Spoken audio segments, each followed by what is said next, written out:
Well, welcome to today's podcast. Today we're talking about Nuggets basketball and leadership. I'm here with my special guest, Todd Tillapaugh, and this is Pastors on Pop.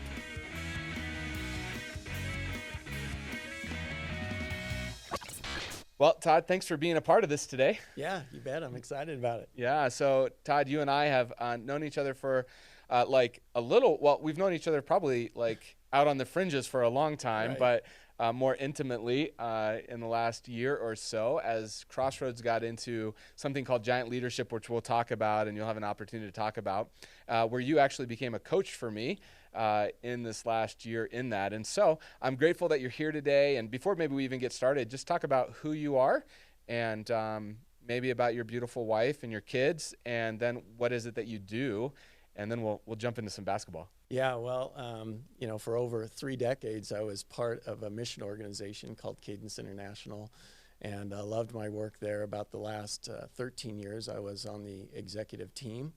But 2 years ago, my wife invited me to come work for her. Yeah. So who can pass that up? That's right. How's it going? And for all the world to see. Yeah, right. Yeah. No, it's going great. Good. But not without its trials and tribulations. I'm sure. But no, we're learning a lot and we're having a lot of fun. So, but she works at an organization called Lightbridge International. She founded the organization about 15 years ago, and it had just grown to the point where she's like, I need some help. Yeah. And so I was able to take my experience from the other mission organization, Cadence, and bring it here and use it. We work in Cambodia and Thailand doing orphanages and community development, and we just love it. Yeah, That's awesome. And you just got back from a trip. You were there for like a entire month. Yeah. Serving over there. Yeah, it's a long way away. So when you go, you got to make it worth it. Right? That's right. So yeah, we go for a month or two at a time and just to spend time with our staff over there and see what God's doing. It's a beautiful thing. Yeah, when we did our coaching call when you were there, and it was like midnight there and like 6 a.m. here or whatever it was, and then you told me your itinerary to get back to Colorado. Yeah. Right after that, I met, I think, one of our other staff who's coaching with you, and I said, man, did you hear how long it's going to take Todd to get back? And then immediately it's like, I don't think I could ever do that. Like it was going to take you like literally 7 days to get home. And, yeah, it's crazy. It's especially with COVID, that Yes. doesn't make it any easier for sure. Yeah. And so you do that with your wife, but then you're also a consultant for Giant. And so maybe just take a quick minute to explain your consulting and Giant and how that kind of came into your life. Yeah, so being on an executive leadership team, I mean, leadership was my life, right? Mm-hmm. And I was in charge of all our missionaries and all our ministries around the world. And it was stretching me leadership-wise, which is a great thing. Yeah. I love that. But I was reading books and going to conferences. And when I found Giant, it was like something clicked. And it just made a lot of sense to me, and it raised my level of leadership more than anything I had experienced in all my years of leadership. And so when I decided to leave and join my wife, I made a deal with her and said I would love to become a Giant consultant and do this just kind of a side hustle on the side because I love it so much, and it's done so much for me in my leadership. And I go, I want to pass that on to others. Yeah, that's awesome. And because Kim Scadam's your brother-in-law and he tells everybody about it, you get your own salesman out That's there right, doing the work. Well, we'll talk more about Giant leadership and what that looks like in a few moments. But one of the things that we've learned about each other over the last year is like our mutual love for basketball. Yes. And particularly since we live in Denver, the local team is the Denver Nuggets, and we have a mutual affection for the Nuggets. And so when did you first fall in love with the game of basketball? Yeah, I think I've always, looking back, I've always loved basketball, but the real turning point for me is I went to a Larry Brown basketball camp up at Colorado University up at CU. All right. When I was probably in 7th grade, I think 6th grade going into 7th that summer. Yeah. My parents sent me up there for a week. We stayed in the dorms, and then, cool. Larry Brown, legendary coach, right? Yeah. Hall of Famer, and his staff, had hundreds of us junior high or high schoolers running around and coached us all week. Yeah. And just getting that coaching, it really helped my game. Like I could not beat my dad in horse before that. And I came home, worked on my shot, and then I started beating him regularly. Oh, you know? nice. So it was like, okay, I love this, right? And then the next year your dad went to camp Yeah. to even it back out. Exactly. Yeah, me growing up for basketball, like I was never really great at basketball. So when my parents put me in basketball when I was a kid, I had already too much hockey experience in me. And so I was like the guy, like I didn't know how not to foul really is what it was. But The enforcer. The enforcer, that's right. Don't mess with the star player. You'd have to come talk to me. But growing up, my dad was a huge fan of Kentucky. My whole family is from Kentucky, which in Kentucky, it's like basketball, God, family. Like that's the order.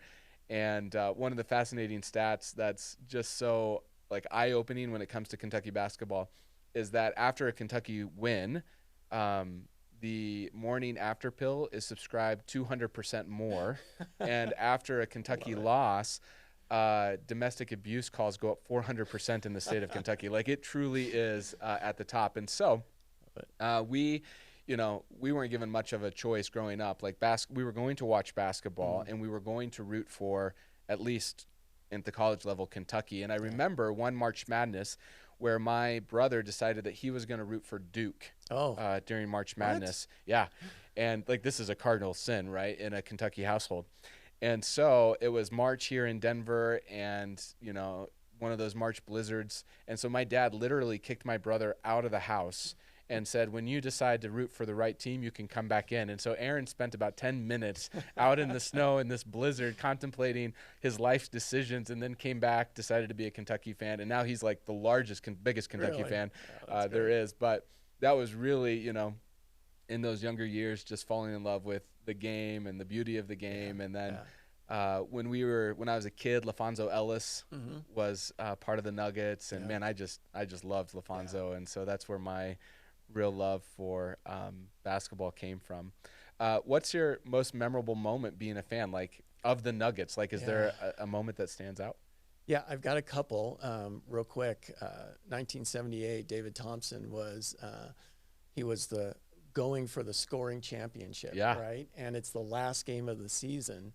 And I remember laying in my bed at night, listening to my clock radio, listening to the game, and knowing what was on the line. And I mean, he was just scoring left and right. I mean, he scored 73 points in one game. And that was before the 3-point line, right? Was the 3-point line in 78? Or did they? That's a great question. I don't know. But if it was, they didn't use it very much. Yeah. Right. Right. So, he was just on fire. I was loving it. I was so excited. And the next morning I got up, went to the paper expecting, a great write-up about David Thompson, and learned that George Gervin had scored 63 in the game and just edged him out barely by just a few points for the score. I was crushed. Yes. I was crushed. Yeah. So the other memory I have is I took my nephews to a game at McNichols Sports Arena, right, before the Pepsi and Ball Arena. And, we were just sitting there pregame, and an usher come up. I thought I was in trouble, but he said, "Hey, do you want to shoot a half-court shot at the first time out for $8,000?" And I was like, "Yeah." My nephews were young, but I'm like, "Whatever, you stay here." And I got to go down. Leave this chair. Yeah, I got to go down and sit behind the bench until the first time out. So 6 or 7 minutes of game time. And that was really fun. That's awesome. Those dudes are huge, right? Yes, they are. Get down there. And then I got to go out on the court and shoot a half-court shot. And you airballed it. Airballed it. You needed to go back to Larry Brown's camp. Right. Yeah, to shoot half-court shots. Yeah, they didn't teach me how to shoot that one. It's dumb stuff like free throws and layups, Stuff that you'll never win money with. Yeah. Oh, man, that's fun. When in the 90s, when I was a kid here, one of my buddies got tickets, and we were like one row off the court. It's the closest I've ever been in a basketball game. And Dikembe Mutombo was playing, and when you're like, those dudes are huge for real. And so it was during a thing where he he swatted this, he swatted and did his finger wagging and all of that. And during the game, there was this moment where the ball was like coming towards us, and Dikembe was going to save the ball.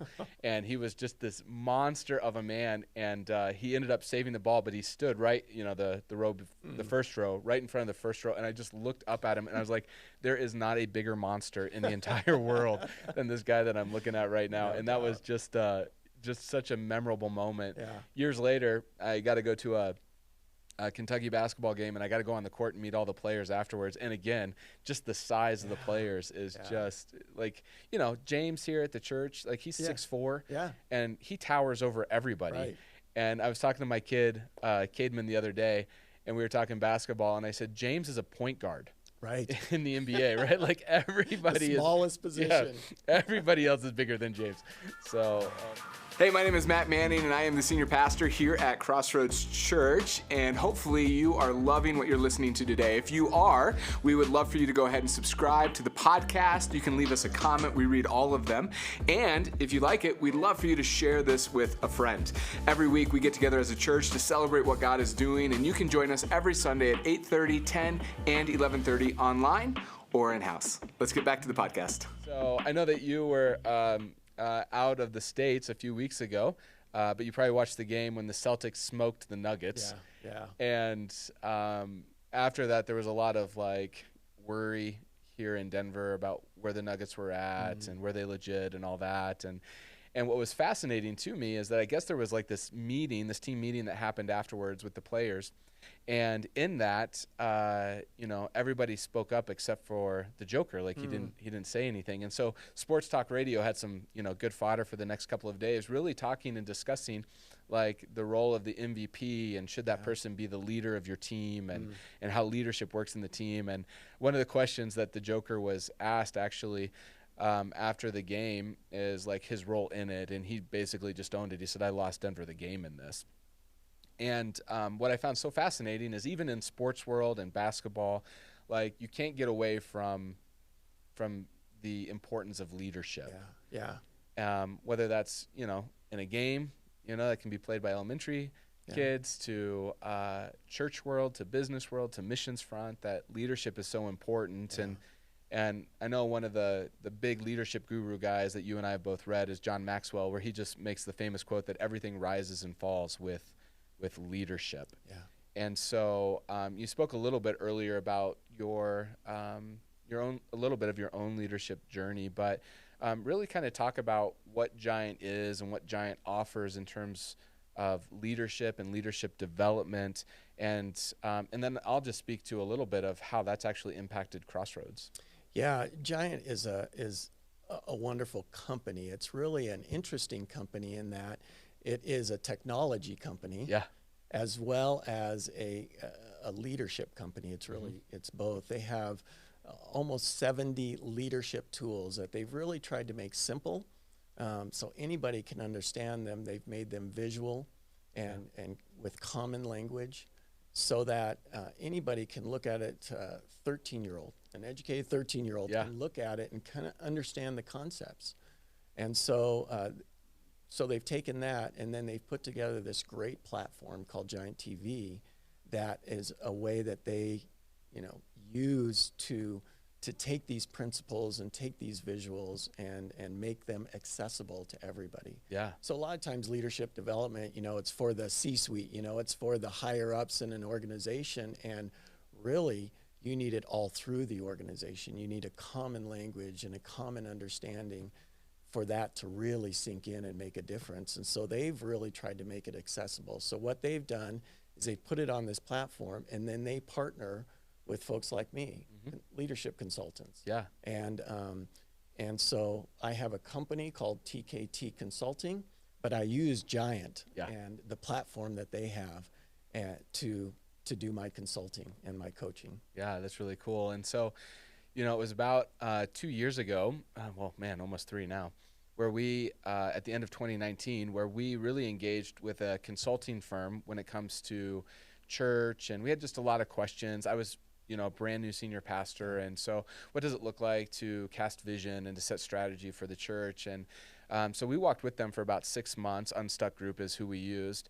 And one of the things that we identified in that is that when it comes to the church, that Paul writes in Ephesians, that really the role of church staff, if you think of it that way, is to empower the saints to do the ministry. Like yeah. so often in church world, we think that like the church staff is the one that's to go and to do all the ministry, so that the senior pastor or the care pastor is the one that's at the hospital, you know, every time someone's in the hospital.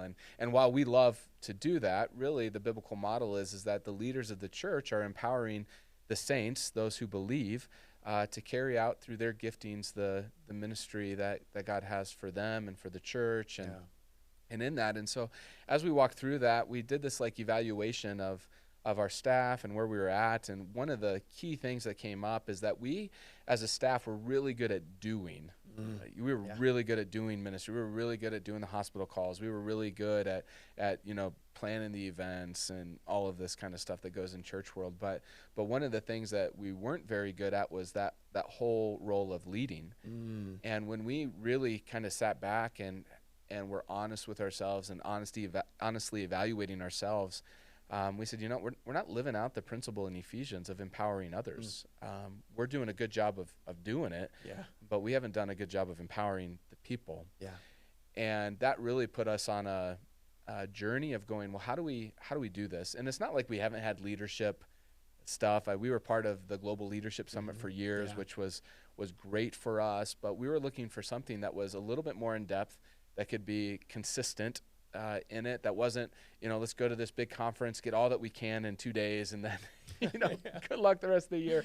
But what is it consistent? And so Angie, the CEO here at Crossroads, found Giant Leadership because our residents, through Kim, was using it. And we looked into it, and it was like, we think this is it. The 52-week or 52 I guess you can do it in weeks. That's what we did it in. But the 52 modules of walking through and the principles that were in it. And so our leadership team here at Crossroads reached out to you and said, hey, we would like to go through Giant Leadership. And as Angie and I talked, it was like, we just don't want a coach for Angie and I, but we would like actually a coach for all of our upper leadership team in that. And from that, you know, almost all of us have graduated, I think. So there's one person out there, you know who you are, who hasn't yet.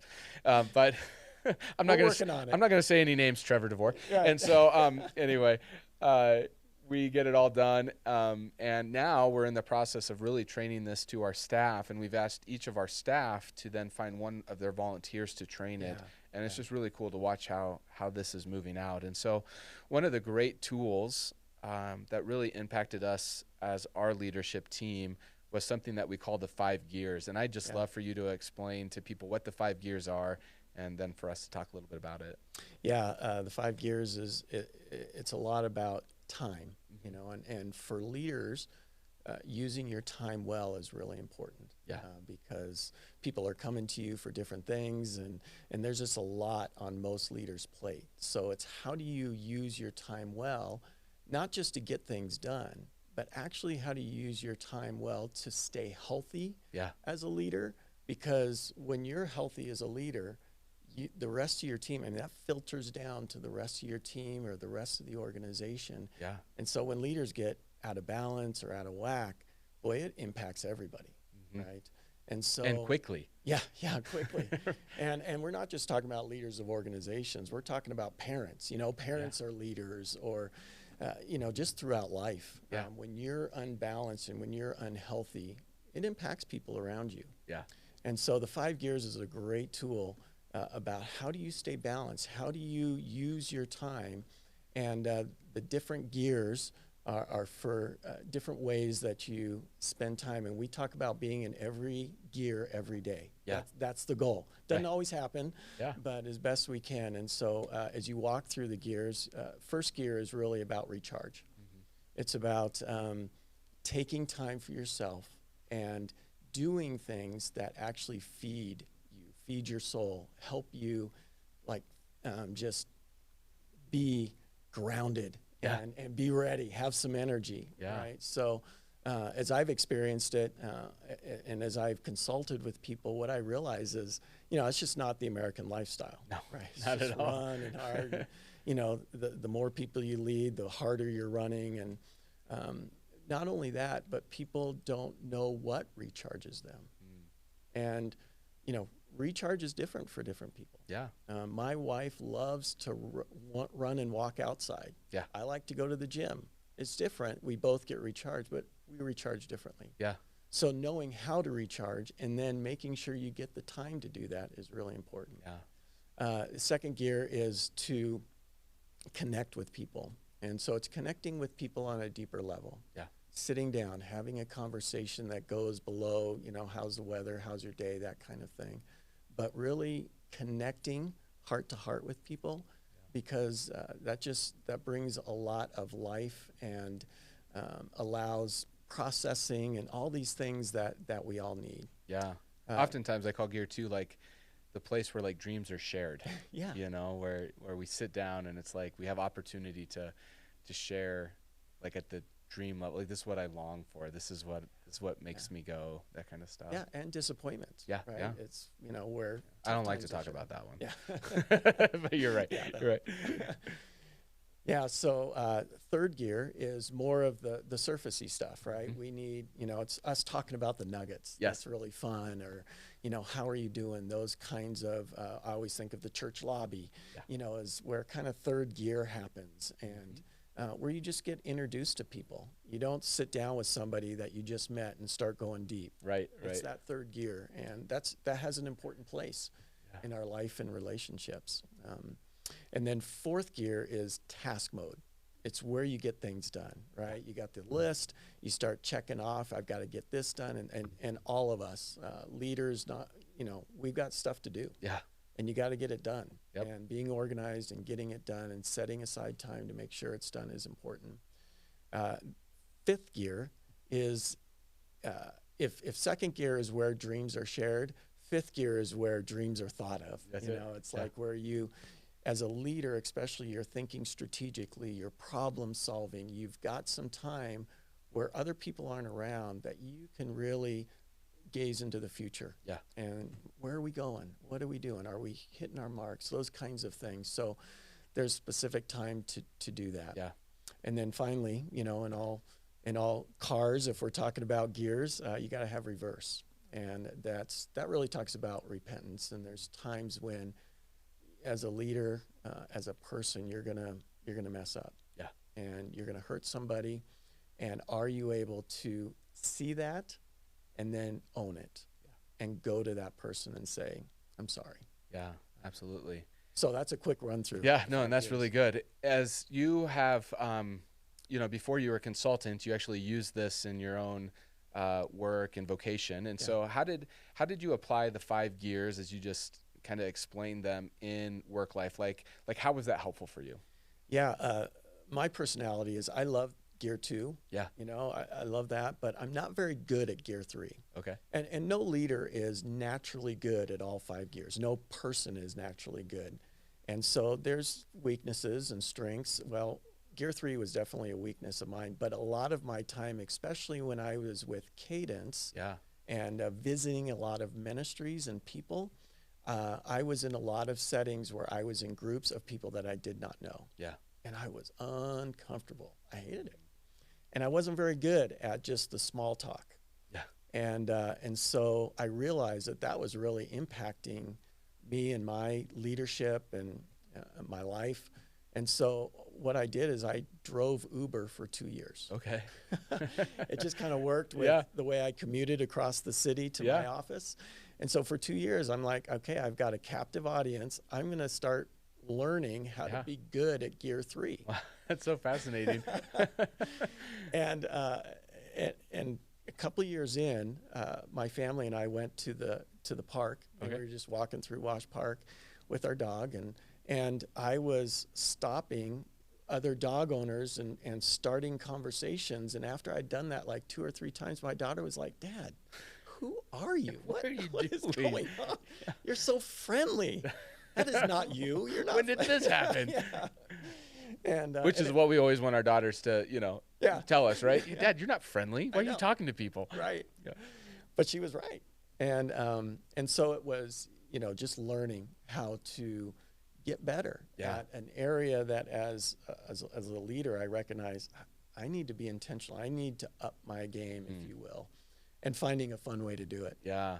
For me at the church, it's been in those two gears, right? Is that what I find is like when a lot of meetings are started, that people like instantly kind of go into gear 3, and then the goal is to move them into gear 4 or 5 to actually get things done. But most people need that gear 3 time of connection before they're that social connection before they're ready to dive deep. The other thing that I've kind of learned is being a pastor. I was actually just having this conversation yesterday with one of our staff people, is that oftentimes with like consulting, the vulnerability of gear 2 like comes really quick, and so sometimes I find myself, I'm not shocked anymore of how quickly people become vulnerable or whatnot. And we were having this conversation because someone shared with me how they were in this conversation and how someone went to gear 2 and was very vulnerable really quickly. And I was like, man, I don't even realize that anymore. Like I'm in a counseling situation, and the wife will be like, my husband just doesn't sexually fulfill me anymore. And it's like, okay, there we go. We're in, And so, but it's been helpful to think in terms of the gears of what gear am I in? What gear does this person expect? Because, for me, like I live in gear 5 and we've had this conversation and it's blinders. Like I am just like singly focused on whatever the next thing is. And for me to realize that, there needs to be moments where I go, wait, gear 5, it's a good gear. But my wife really needs gear 2 right now. You can't live there. You can't live there, right? My son needs gear 3.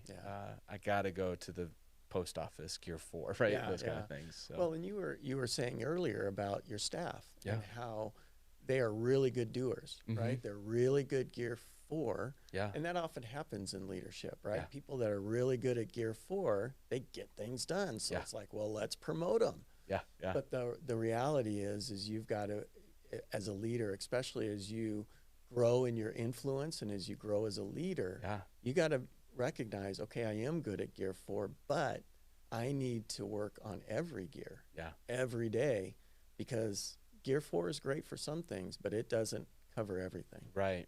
And so this has been so helpful for us as a staff, particularly at the upper leadership level as we've gone through this, is that we've actually started to think of it in terms of our relationship with God. And so starting the week after Easter, we're taking these concepts of the 5 gears plus reverse and going, what does it look like, not just to relate to one another in a work setting or in a family setting, but actually in our relationship with God. And so, so all of that starts after Easter. And so I'm super excited for that. And so, Todd, I just want to thank you for being a part of this today, for coming down and joining me. Thanks for having me. It's been fun. And this Monday, you and we get to go out to dinner because I graduated and I got my certificate printed. And so we're going to go celebrate with some food because that's what we like to do. That's what we do. That's what we do. So thanks for being here. I want to thank everybody for joining this podcast today. If you're looking for more information about Giant, you can go to giant.tv.